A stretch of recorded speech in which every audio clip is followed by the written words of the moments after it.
So we just talked about recovery. Let's talk about certain recovery methods now. Methods of recovery. You have active and you have passive. So let's see what it says in your book about that on page 246. What is passive recovery? This is using the internal pressure of the system to aid. It's called passive recovery or system dependent. Passive recovery means system dependent. You're dependent on the system because it's passive. This means you're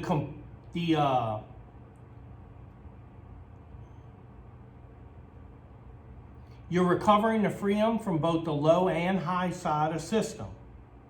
You could actually tap on a compressor with a soft wood, rubber, or leather mallet to help separate the oil and the refrigerant. Let's see, it'll agitate in the crankcase the oil and it'll come out. Okay? Now, that's called passive.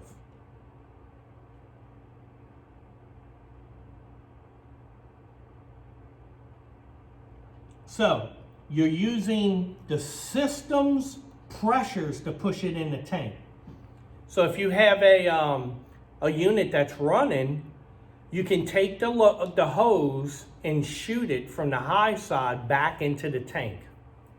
That's called being system dependent on a system's compressor and using that as a recovery pump and putting it back in the tank. Now the next one is called active. Active. So let's look at that on 246. A self-contained recovery machine is used. This is the most popular and wide used today, a recovery machine. The recovery machines are capable of both recovery and recycling if you put dryers on it. Okay? Now to speed the process, always recover at the highest possible ambient temperature to induce higher pressure. So what they're saying is if it's got a higher ambient temperature outside, that could help you evacuate quicker. Also, if you want to recycle quicker, always use the biggest diameter hose with the shortest run. Now, self-contained is not system dependent. Remember, passive is system dependent.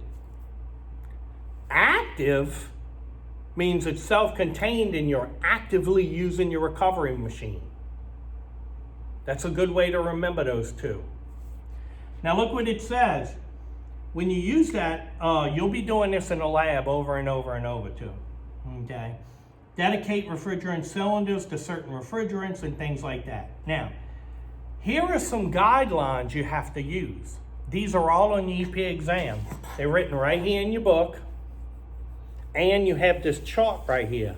This chart's also, they have a chart like this, wording in your ESCO study guide. You need to know these for your test. Now look what it says. You know of August 12, 1993, all companies had to certify EPA. Now, they also had to have certified recovery equipment, okay?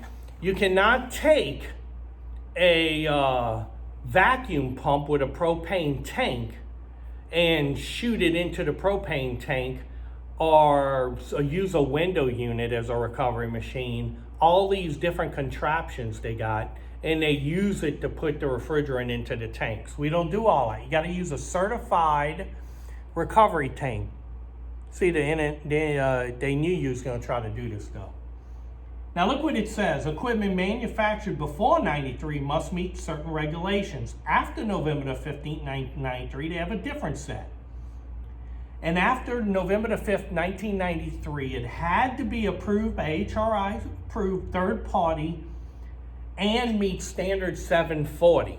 So refrigerant purity levels, HRI 700, recovery machine purity, recovery standards, HRI 740.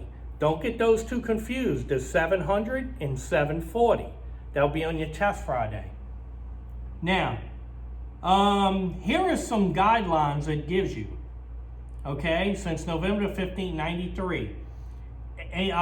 22 appliance, normally containing less than 200 pounds of refrigerant, you must get it down to a 0 PSIG. Okay?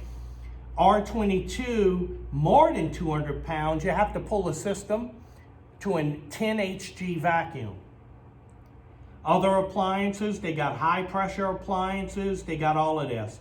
Low pressure means 25 inches of vacuum. And for high pressure commercial, more than 200 pounds, 15. But like I said, that's all on this chart in your book right here. You have to see before 93 and after 93 what the difference is. They will be asking you on this test. Now, we'll tell you this about the EPA exam.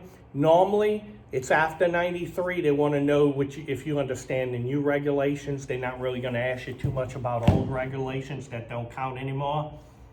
But that's the way that goes.